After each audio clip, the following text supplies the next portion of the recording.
the Indiana Fever once again found themselves in the spotlight, but unfortunately, for all the wrong reasons. Facing off against the Washington Mystics, the Fever entered this matchup hoping to build some momentum after a roller coaster season. But instead of a comeback story, the game quickly turned into another frustrating chapter for Indiana.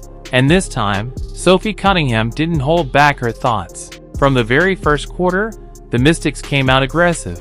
Their defense was suffocating, and their ball movement left Indiana scrambling. Caitlin Clark tried to get things going, showing flashes of brilliance with deep threes and clever passes, but the Fever simply couldn't find a rhythm.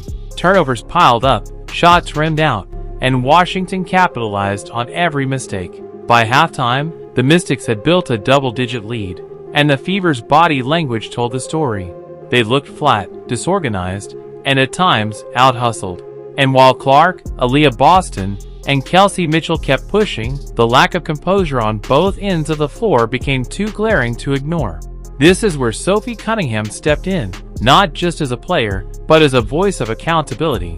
Cunningham has never been shy, and after this game, she made sure the locker room and the media knew exactly how she felt. In her post-game comments, Cunningham didn't sugarcoat anything. She called out the lack of effort, the lapses in communication, and the repeated mistakes that have haunted the Fever all season. She emphasized that talent alone isn't enough, that playing hard for 4 full quarters, locking in defensively, and executing under pressure are the things that separate winning teams from losing ones.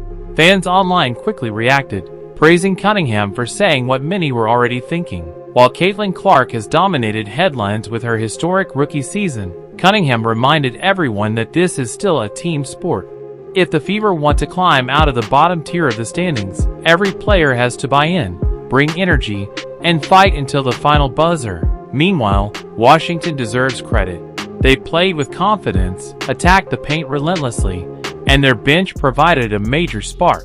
The Mystics didn't just win, they sent a message. For Indiana, though, the takeaway is clear. Accountability is here, and Cunningham isn't afraid to be the one to deliver it. Whether her words ignite a turnaround or create tension remains to be seen. But one thing is certain, Sophie Cunningham didn't hold back. And with the season moving forward, every game matters. Will the Fever rise to the challenge? Or will these tough losses continue to define their year? One thing's for sure, fans, players, and even critics will be watching closely. Because if Sophie Cunningham's message hit home, the Indiana Fever may finally find the spark they've been missing.